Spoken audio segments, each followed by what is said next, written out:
बिस्मिल्लाहिर्रहमानिर्रहीम, अस्सलाम वालेकुम। मैं एक और बड़ सियासत के प्लेटफॉर्म से आपकी खिदमत में हाजिर हूँ। सबसे पहले दरख्वास्त है कि चैनल को सब्सक्राइब कर लें और बेल आइकन जरूर दबा दें ताकि अब तक मेरा व्लॉग बर वक्त पहुँच सके। खबर यह है कि हुकूमत वक्त जो है वो पाकिस्तानी कौम को और ख़ास तौर पे मुस्लिम लीग नवाज़ के चाहने वालों को मामू बनाने चल पड़ी है। और वो क्यों मामू बना रही है, असल कहानी क्या है, वो मैं आपके सामने एक्सपोज करूँगा। लेकिन उससे पहले मैं आपसे अर्ज़ करूँ कि इमरान अहमद ख़ान ने, जो कि सबको, सारी कौम को, मेरा ख्याल है वो यूथ ही समझते हैं, हुकूमत भी ऐसे समझना शुरू हो गई है। ये शहबाज शरीफ साहब की, इनका ख्याल है कि दुनिया जो है वो सारी की सारी जिस तरह की हम दिखाएंगे लोग उस तरह की दुनिया मान लेंगे। ऐसा तो नहीं होता। इमरान साहब भी इसी तरह की हरकतें कर रहे हैं। अरशद शरीफ साहब का कत्ल हुआ सर, और बड़ा एक अफसोसनाक वाक़या नैरोबी में हुआ है। कातिल मान रहे हैं कि हमने कत्ल किया है, हमसे हादसाती तौर पे हो गया है, लेकिन ऐसे एक भाई मौजूद है जिसका नाम इमरान अहमद ख़ान न्याजी है, और जो बार बार फिंगर पॉइंटिंग कर रहा है, और वो जो कह रहे हैं वो मैं आपके सामने रखने लगा हूँ। ये खबर है मेरे हाथ में, और मैं इनमें से एग्जैक्ट वो अल्फाज आपको बताने लगा हूँ जो वो कह रहे हैं। इमरान साहब वो कह रहे हैं कि जनाब, अरशद शरीफ को कत्ल करके दूसरों को डराया गया। अरशद शरीफ मुल्क लूटने वाले दो ख़ानदानों को बेनकाब कर रहा था। लोग जो मर्ज़ी कहें, मुझे पता है अरशद शरीफ की टारगेट किलिंग की गई है। अरशद शरीफ का दुबई का वीज़ा ख़त्म हो रहा था, ये वापस बुला रहे थे। अरशद शरीफ के साथ वही होना था जो आज़म सवाती और शहबाज गिल से किया गया। अभी आज़म सवाती और शहबाज गिल से क्या किया गया? गिरफ्तार किया गया। ज़्यादा से ज़्यादा अरशद शरीफ गिरफ्तार हो जाता सर। लेकिन खान साहब ने क्या कहा? खान साहब आगे कहते हैं, अरशद शरीफ को धमकियां मिली कि सच ना बोलो। अरशद शरीफ को घर वालों के सामने धमकियां दी गईं। मुझे इतला मिली कि अरशद शरीफ को मारने लगे हैं। मैंने इससे कहा कि मुल्क से बाहर चले जाओ। अरशद शरीफ को नामालूम नंबर से धमकियां आईं। रजीम चेंज ऑपरेशन बेनकाब करने पर अरशद शरीफ को धमकियां दी गईं। मैं आपसे अर्ज़ करूं कि जितनी बातें मैंने आपके सामने पढ़ कर सुनाई हैं, इसीलिए पढ़ के सुनाई है कि कोई गल भाजी मैं पल्ले नहीं कह रहा। ये जो बातें हैं इमरान खान साहब ने ये टीवी के ऊपर की हैं, वकला कन्वेंशन से खिताब करते की हैं, पेशावर के अंदर की हैं, और भी बहुत सारी बातें भाइन ने कितियाँ ने। मैं आपसे अर्ज़ करूँ कि ये सीधी सीधी जो फिंगर पॉइंटिंग कर रहे हैं, पाकिस्तान के अदारों की तरफ ये फिंगर पॉइंटिंग कर रहे हैं इमरान खान साहब, और इसका फ़ायदा अरशद शरीफ के कफन अभी मैला नहीं हुआ, बल्कि कफन तो ये भाई इन्होंने बेचारे पुआया भी नहीं गया। ए भाई साहब जो ना उदा उसके क्या कहते हैं कत्ल का, उसके मासूम आदमी के खून का वो लेना शुरू हो गया, फ़ायदा उठाना शुरू हो गए हैं, और अपनी पॉलिटिकल पॉइंट स्कोरिंग के लिए ये भाई साहब इस खून नहक को जो बहाया गया इसका फ़ायदा उठाने की कोशिश कर रहे हैं। ये है इमरान खान साहब। और मैं इससे पहले व्लॉग में आपको बता चुका हूँ कि बातें सर बहुत सारी हैं और बातें हर तरफ से हो रही हैं। इमरान खान साहब को फ़ायदा इसका पॉलिटिकली हो रहा है। अब तो उसने खिताब भी करता है, भाई मैं तुहानू खिताब सुना भी दिता है कि वो फ़ायदा लैन तो रहा है किसी के कत्ल का। देखिए, जब कोई काम किया जाता है तो उसके फ़ायदे नुकसान सोचे जाते हैं। इनको कत्ल किया गया, कत्ल का फ़ायदा किसको होगा, नुकसान किसको होगा, ये चीज़ें सोचने की हैं। फ़ायदा किसे हुआ है? इमरान खान को पॉलिटिकली फ़ायदा हुआ है। नुकसान किसे हुआ है कि हर आँख जो है, हर फिंगर जो है, हर बात जो है वो खुफिया वालों की तरफ उन्होंने वाले पासे इशारा किया जा रहा है कि कितने वो तो नहीं नवाल। हर एक के जहन में ये सवाल डाला जा रहा है। तो यह किहो जे खुफिया वाले होंगे यार जेड़े राह जाते अपने ते इल्ज़ाम ले जान? ऐसा तो नहीं होता। मेरा नहीं ख्याल कि ऐसा होता है। मेरा इनमें से कभी किसी के साथ कोई रब्ता नहीं रहा। मैं आपको बिल्कुल हल्फन बात बता रहा हूँ। मैं तुहानू कभी नहीं दसा कि मेरा फलाने का बड़ा रब्ता ना पाए। अपनी सीधी सीधी जिंदगी, किसी के साथ कोई रब्ता ऐसा नहीं। वैसे अच्छी इस्लाम दुआ रही है, कुछ हो सकता है कि ज़ाहिर है कि हम इसी माशरे में रहने वाले हैं। कोई आपके क्लास फेलोज हो सकते हैं, कोई आपके दूर पार के रजीज़ हो सकते हैं, लेकिन मतलब यह नहीं कि असी उस तरह काम किया इन्हों के नाल जिस तरह हुण इमरान खान काम करने वाले करते रहे। अल्लाह माफ़ करे, हमने ऐसा कभी कोई काम नहीं किया। मगर मैं कहना ये चाहता हूँ कि सिर्फ एक कॉमन सेंस की बात है कि हजूर ये कैसे मुमकिन है? वो कितना का ज़हीन आदमी हो सकता है कि जिहड़ा सारा कुछ प्लान करे, पैसे भी खर्च करे, वसाइल भी खर्च करे, तो सामने उहदे सारे जने उहदे तक्की जान कि एते शकेगा। सर जिन्होंने काम किया उस पर तो शक होता ही नहीं है। एक मिसाल है, वो मैंने एक फिल्म में सुनी थी कि बच्चे की लाश के ऊपर माँ से ज़्यादा जो डैन होती है ना, जी जान लेंदी है, वो वैन पा रही होंगी। इमरान खान की तकरीर सुन के मुझे उस तरह की चीज़ें जहन में आ रही हैं। मैं ये नहीं कह रहा कि ये नवाब है, मगर मैं ये कह रहा हूँ कि यार इल्ज़ाम ध्यान ना ला पाई, बड़े बड़े इल्ज़ाम ला रहे हैं। सवाल तो बहुत है, जितने मुँह उन्हीं गल्लां पाए लोग करी जा रहे। अभी मैं किसी साहब से बात कर रहा था तो उन्होंने कहा जनाब ये बताएं कि नरूबी जो गया वो तो केड़े किदे काम गया सी उत्थे नरूबी, वो कहाँ पे ठहरा हुआ था? सलमान इकबाल साहब का क्या ताल्लुक है नरूबी में? सोने की स्मगलिंग की बातें हो रही हैं, मनशियात की स्मगलिंग की बातें हो रही। अब ये वो बातें हैं जो लोग कर रहे हैं।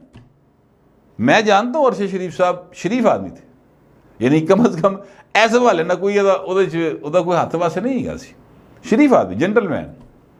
लेकिन लोग बातें कर रहे हैं।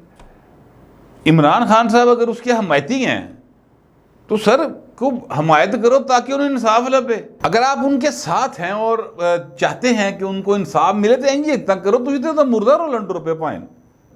अभी से मुतनाज़ा बनाना शुरू कर दे चीज़ों को खुदा का खौफ करें। खान साहब कमीशन बना है, आपने सीधा सीधा इल्ज़ाम लगाने शुरू कर दिए। मैं सच्ची बात है कि मैं जानता हूँ कि वो किस पर इल्ज़ाम लगा रहे हैं और क्यों लगा रहे हैं और सारा मामला क्या है, लेकिन मैं खुद से इसलिए कोई बात नहीं कह रहा क्योंकि चीज़ें हसास हैं। और अभी अरशद शरीफ के साथ इनका ताल्लुक ज़ाहिर है ज़रूर होगा। वो एक क्या कहते हैं, इनकी सोच को आगे बढ़ा रहे थे, इनके हमायती थे, ये ज़ाहिर चाहते हैं कि जनाब उनकी बात को बार बार किया जाए। लेकिन हमारा जो ताल्लुक था वो एक कलम का ताल्लुक था, एक कैमरे का ताल्लुक था, एक यानी साढ़े पेटी भरा हसन पाए सीधी जी गल है। जो हमें दुख तकलीफ है दुनिया भर के साफियों को, वो इमरान खान नहीं हो सकती। इमरान खान एक पॉलिटिशियन है सर, वो उन्होंने कभी मतलब नईमुल हक साहब की डेथ हुई थी, इन्होंने पता नहीं होता भी अफसोस होया कि नहीं होया, अपने बचपन के यार का नहीं पता लगता था अफसोस होया कि नहीं। लेकिन मैं कहना ये चाहता हूँ कि इस पर सियासत ना करें, खुदा का वास्ता है। मैं सच्ची मुच्ची ये चाहता हूँ, और मैंने जिससे पहले वीडियो की वो अपने जहन के मुताबिक जो सवाल उठ सकते थे वो मैंने उठाए हैं।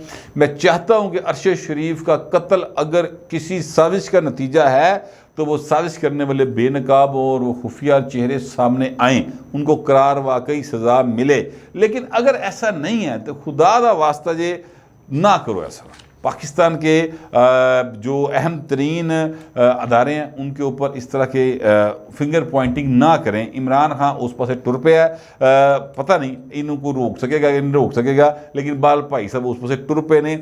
अब ये इसकी आड़ में अगला वो काम करने जा रहे होंगे कि अरशद शरीफ की वजह से मैं पता नहीं अगे कर देवा जड़ा लांग मार्च है। तो बाल भाई साहब आप चूँकि फंसे पड़े, इसलिए ये इस किस्म की गुफ्तगू करके चीज़ों को डाइवर्ट करने की कोशिश कर रहे हैं। मैं यही समझता हूँ। बहरहाल मैं अब आने लगा उस बात की तरफ जो मैंने आपसे कहा कि जनाब पाकिस्तान की मौजूदा हुकूमत जो है वो भाई ने मामू बना टुर पई है पाकिस्तान के अवाम और ख़ास तौर पे जो मुस्लिम लीग नून के चाहने वाले हैं उनको।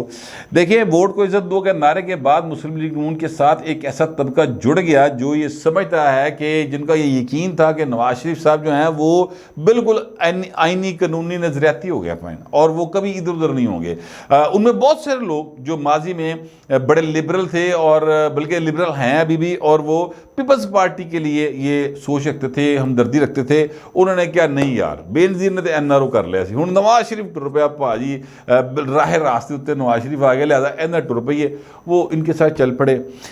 हकीकतें ज़रा डिफरेंट होती हैं सर। हुकूमत में आ जाएँ तो मामला और होते हैं, हुकूमत से बाहर हों तो मामला और होते हैं। ये बात बिल्कुल एक ग्राउंड रियलिटी है। जब तक आप किसी के बच्चे होते हैं, यानी आपके सर पर वालिद का साया होता है, तब तक आप जो मर्जी करते रहते हैं। जब आपके बच्चे हो जाते हैं तब चीज़ें डिफरेंट हो जाती हैं। तो जब आप हुकूमत में आ जाते हैं ना, फिर तुम प्यो बन जाते हो पाइन, फिर तुम घर चलाना होता है। लिहाजा आपको फिर बहुत सारी बातें सुननी पड़ती हैं, बहुत सारी जगहों पर कंप्रोमाइज़ करना पड़ता है। मियाँ नवाज शरीफ की सूरत हाल ऐसी ही बनी हुई है। इस वक्त मामला यह है कि कल मियाँ नवाज शरीफ साहब की हुकूमत ने 2 जूनियर जजों को, एक लाहौर हाई कोर्ट से, शायद वो चौथे नंबर पर थे, और एक सिंध हाई कोर्ट से, जो मेरा ख्याल है कि वो भी शायद चौथे नंबर पे थे, उनको सुप्रीम कोर्ट के लिए रिकमेंड किया उनके ज़ाहिर है वज़ीर कानून ने भी और अटारनी जनरल ने भी। अब मियाँ नवाज शरीफ और मियाँ शहबाज शरीफ की हुकूमत के ये दो लोग अगर इसकी हमायत करें कि जूनियर नुते लाई तो भाई ने एक झटका दे वाइदा बंदा कहता हो है कि हो गया। अच्छा, अब उसके लिए जो है वो आज़म नज़ीर तारड़ साहब बड़े एक असूली किस्म के सियासतदान भी हैं और वो भी हैं अपना वकील भी हैं। एहसन भून साहब सुप्रीम कोर्ट बार एसोसिएशन के वो सदर हैं। तो बड़ा एक झटका सा लगा कि जनाब है कि हो गया। आज़म नज़ीर तारड़ साहब उन्होंने इस्तीफ़ा दे दिया। वफाकी वज़ीर कानून थे, उन्होंने कहा भाई ने मैंने पार्टी ने मजबूर किया सी, लिहाजा मैं हूँ इस्तीफ़ा दे रहा, मैं इससे ज़्यादा नहीं बैठ सकता।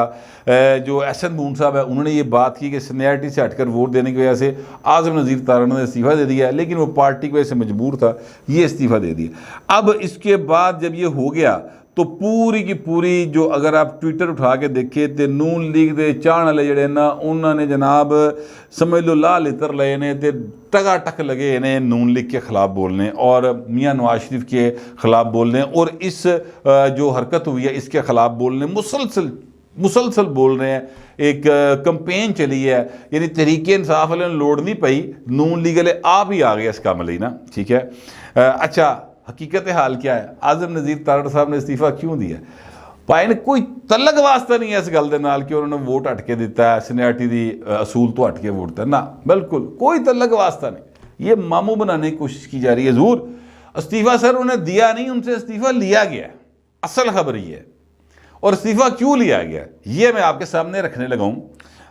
आसमा जहांगीर कॉन्फ्रेंस हुई, आपको याद होगा 2 रोज़ा कॉन्फ्रेंस थी, लाहौर के अंदर हुई।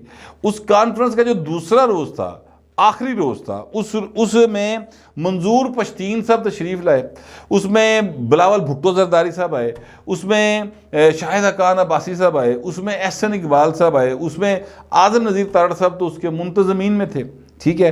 ये कॉन्फ्रेंस हुई। इस कॉन्फ्रेंस में कुछ चंद जो क्या कहना चाहिए ऐसे नौजवान बच्चे जिन्होंने मतलब अकल उकल कोई नहीं, शऊर कोई नहीं, किसी ने कुछ 4 नारे सहाते और बस वो नारे दे विच मगन हो गए। जवानी आपको तो दीवानी होती है, वो जनाब रेबल्स से सोच के साथ ज़िंदगी गुजार रहे हैं। और वो 15, 20, 30 बच्चे होंगे टोटल, मेरा ये ख्याल है।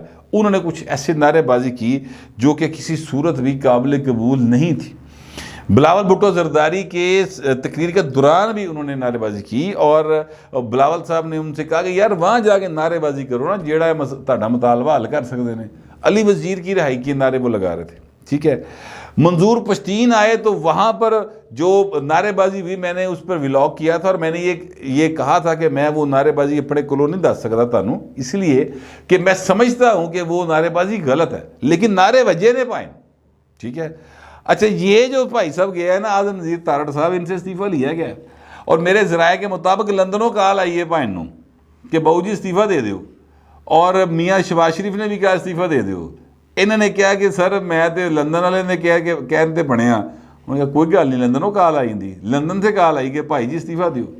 इसलिए कि इन पर इल्ज़ाम यह है कि ये कॉन्फ्रेंस जो हुई 2 रोज़ा, इसमें ये मुंतज़मीन में शामिल थे, ये इंतज़ामी कमेटी का बहुत अहम हिस्सा थे और ये बाकायदा प्लान करके एक माहौल बनाया गया जिसमें कि फ़ौज के ख़िलाफ़ लोगों को, ऐसे लोगों को दावत दी गई है जो कि फ़ौज के ख़िलाफ़ मुनज़्ज़म तरीके से कैंपेन चलाते हैं। ये एक इल्ज़ाम इनके ऊपर आया, सच्चा है झूठा है मुझे नहीं पता, मैं इसकी बहस में नहीं जा रहा, लेकिन जो इल्ज़ाम आया वो ये आया, इस पर इनसे इस्तीफ़ा लिया गया है। अब मैं आपसे अर्ज़ करूँ कि आसमा जहांगीर कॉन्फ्रेंस जो हुई है ना, मैं ये जो पहली कॉन्फ्रेंस हुई थी उसके थोड़े बहुत चीज़ों के बारे में मुझे इल्म था। उसके बाद जाहिर है कि असी अपने कमा ही फंस गए। वो अपनी उन्होंने एक कमेटी बनाई हुई है जिसमें इस रैंक, इस लेवल के लोग हैं, बहुत बड़े बड़े जो क्या कहते हैं नामवर लोग उसमें शामिल हैं, तो वो सारा काम करते हैं, उनके ऑफिस हैं, वो काम कर रहे हैं। अब उसके ऊपर बहुत सारे इतराज़ात हमेशा रहे हैं। आसमा जहांगीर के ऊपर लोगों को इतराज़ात रहे हैं। माजी में जब वो बहुत छोटी थी और वो यानी 80s में इन जनरल ज़िया के बनाए हुए इस्लाम के नाम पर जो औरतों के हकूक़ सल्ब करने के लिए इसने कवानीन बनाए थे, उनके लिए जब वो बाहर आती थी तो फिर उस पर बहुत सारे इल्ज़ाम लगते थे। तो ये कोई नई बात नहीं है कि आसमा जहांगीर के नाम पर इतराज़ आया। ਉਹ ਜਿਸਲੇ ਜਿੰਦਾ ਸੀ ਉਸਲੇ ਵੀ ਆਂਦਾ ਸੀ ਤੇ ਮਰ ਗਈ ਤੇ ਉਸਲੇ भी आंदा। जिंदा हाथी ਜਿਹੜਾ ਲੱਖ ਦਾ ਤੇ ਮਰਿਆ 1.25 ਲੱਖ ਦਾ। आसमान जगीर के नाम पर कॉन्फ्रेंस होगी तो फटते पेगा पाइन। पिछले साल हुई थी, मियाँ नवाज शरीफ ने खिताब किया था, किसी ने तारे काट दी थी। दूसरा इंतज़ाम किया हुआ था वो भी उन्होंने ख़राब कर दिया। तीसरा इंतज़ाम किया हुआ था, नवाज शरीफ खिताब करने में कामयाब हो गए। उस वक्त दौर था इमरान खान का। अब कॉन्फ्रेंस हुई है, किसी ने तारे तो नहीं काटी हैं भैन, लेकिन आज़म नज़ीर तारड़ का सिर लै बैठे। पोलिटिकली बात करो, इस्तीफ़ा उनको देना पड़ गया। असल वजह ये है, बाकी जितनी मर्जी कहानियाँ सुना लो कि जनाब मैंने सीनियरिटी से हट के वोट देना पड़ा तो मेरा ज़मीर मुतमिन नहीं है। कोई ऐसी बात नहीं है, बिल्कुल मुतमिन होकर इन्होंने वोट देता है। और याद रखिएगा कि आगे भी जो फैसले होंगे, अहम तरीन फैसले, आपको पता ही है वो कौन से फैसले जो होने हैं। तो अहम तरीन जो फैसले होंगे सर, उसमें भी सीनियरिटी का असूल मेरे नहीं लगता कि उसको मद्देनज़र रखेगी ये हुकूमत। आइंदा भी जो होगा वो अपने ग्राउंड रियलिटीज़ को सामने रख के फैसले अब भी किए गए हैं, अपने फ़ायदे नुकसान को देखते हुए आइंदा भी अपने फ़ायदा नुकसान देकर फैसले किए जाएंगे। ये मेरी इतलात भी हैं और मेरा ख्याल भी है। आप दोस्तों से दरख्वास्त है कि जो आपका ख्याल और आपकी इतला होगी वो भी लिख दीजिएगा, मगर ज़रा तहजीब के साथ। फिर वक्त इतना ही, मिलते अगले व्लॉग में।